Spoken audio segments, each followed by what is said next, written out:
Why, hello there, everybody. You are watching TTBurger Game Reviews here on YouTube, and I am Tony, and I welcome you all to episode 149, and we have another multi-part review here.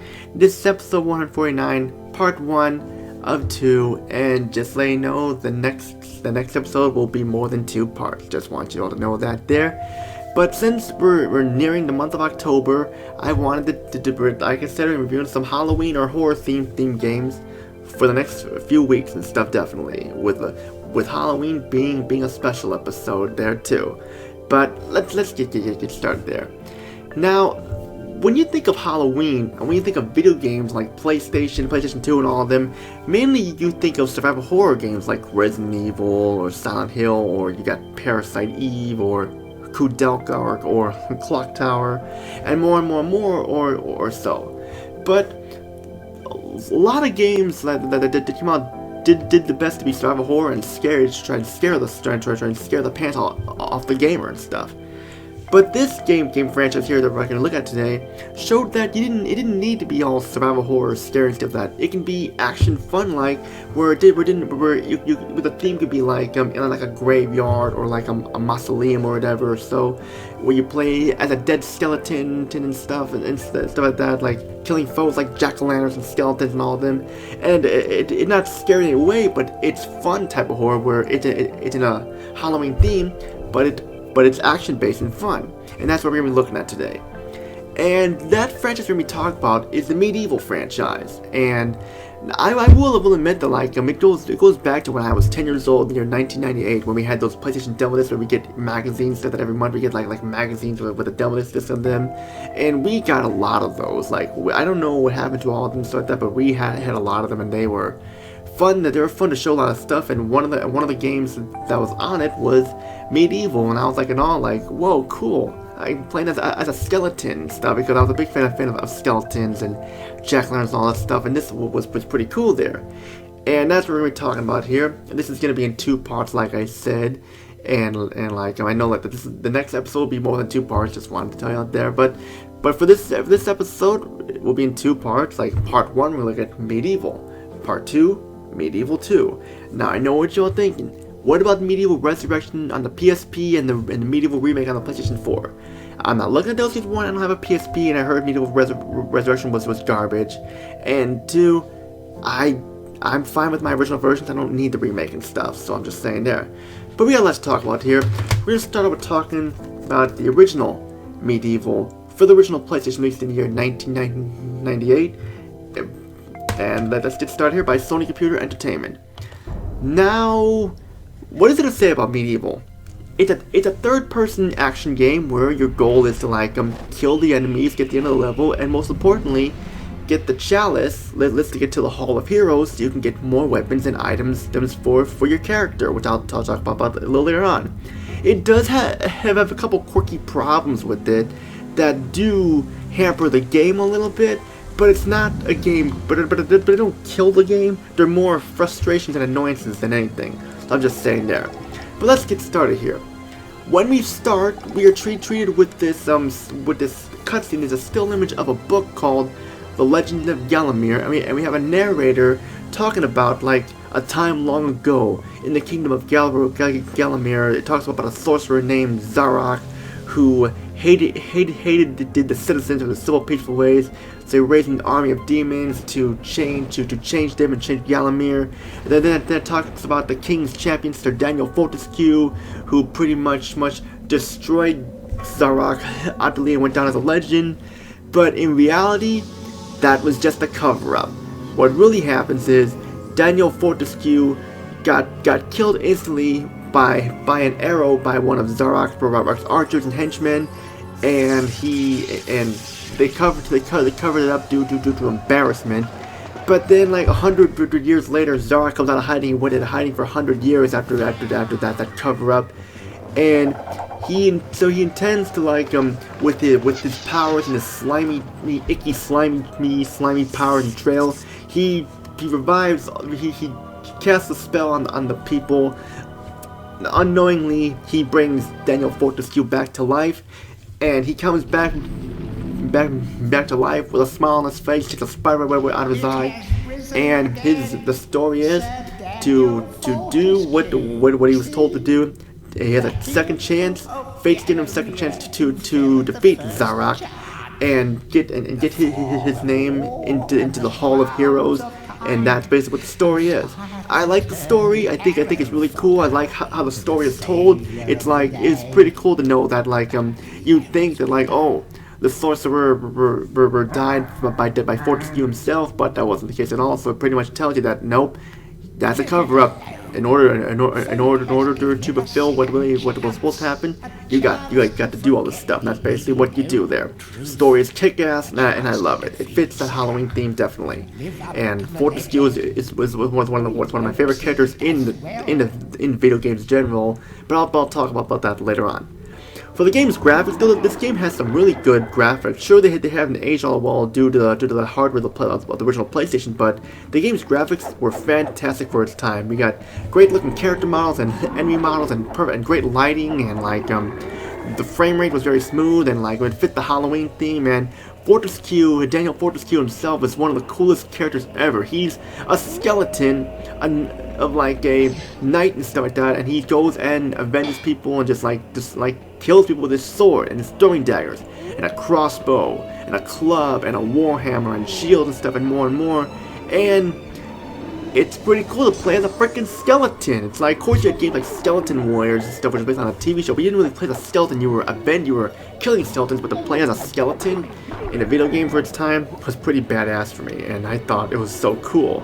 And yeah, pretty awesome there. And of course you guys got the CG cutscenes, which look amazing, which looked amazing for its time. They don't look anything special now because hard technology's gotten better, but for its time, this game was a great looking game, and it took advantage of the PlayStation's hardware, and it showed what they could do. Great graphics and stuff. One of the best looking games for on the PlayStation 2 as well. Well, not PlayStation 2, but on the rest of the PlayStation as well, so I'm trying to say there, so yeah, for that there. But yeah. But now let's get into the sound here.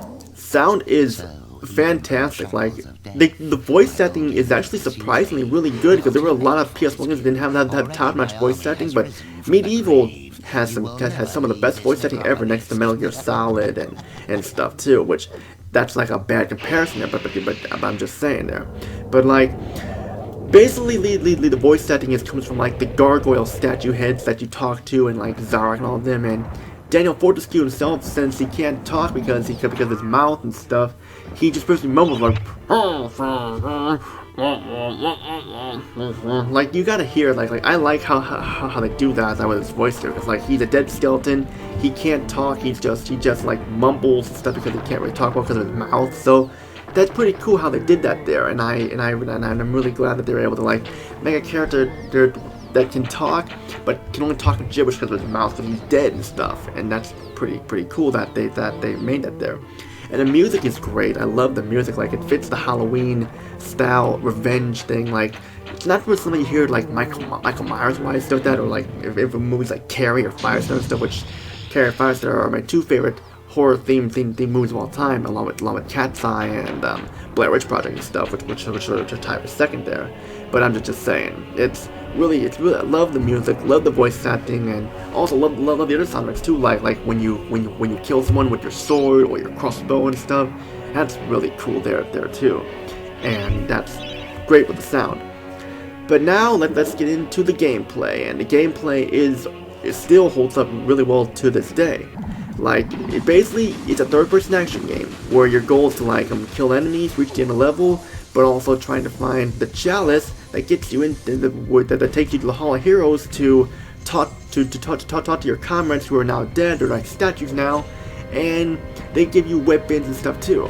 Your main goal of the game is to defeat Zarok and get your name with the chalice that into the Hall of Heroes, because Fortescue was never really a hero or a legend that they said to be, because of the cover-up. So your statue is ghostly because you haven't earned your place in the Hall of Heroes yet. The only way to do it is to defeat Zarok and defeat him and save Galamir, and then you'll get your name carved to the Hall of Heroes.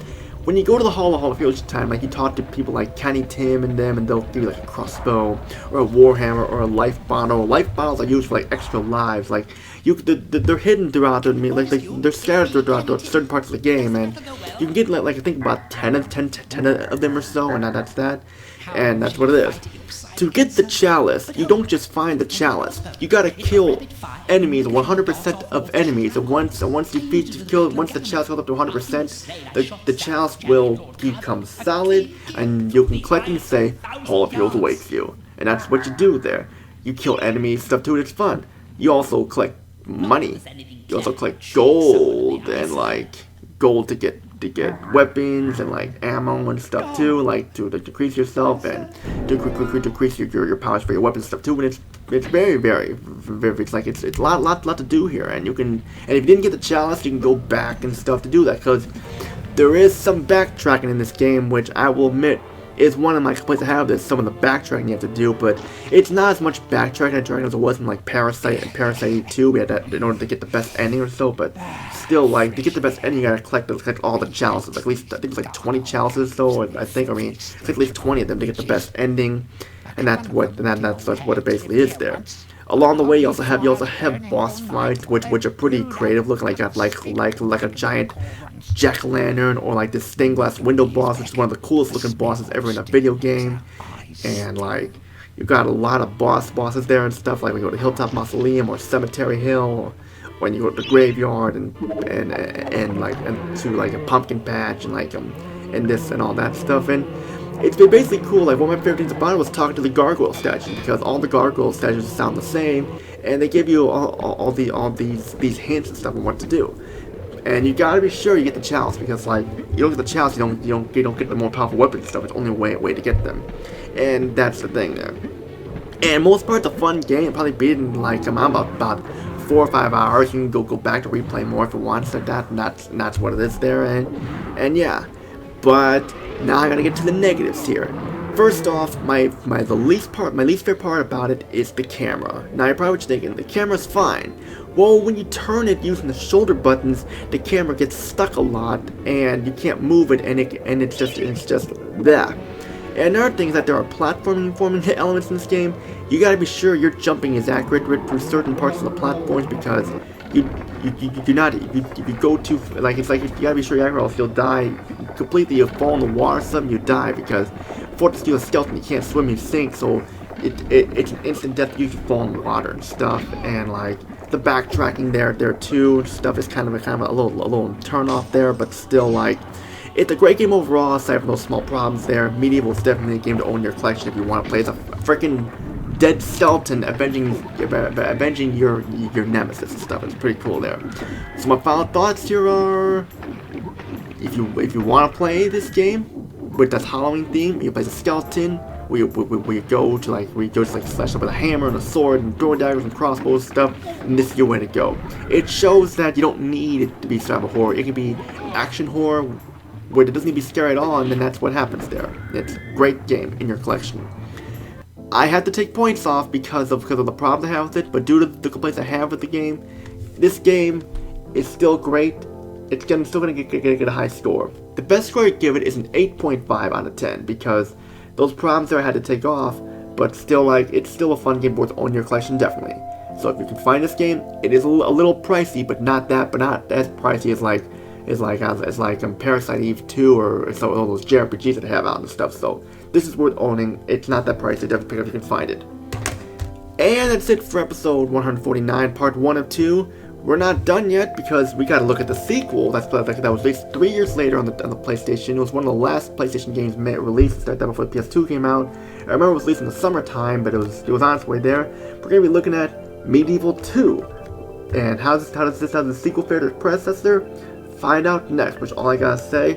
And if you like what you see here, subscribe, like the video, comment down below, join my Discord group, TTBurger Games Nation is always looking for more people to join, and just like the link, I got the permanent link in the description there, so it's not gonna go away after a day or so, 24 hours or so definitely pick it up, and just click the link. That's all I gotta say. This is Tony, peace out, have a great day, and see you all in part 2.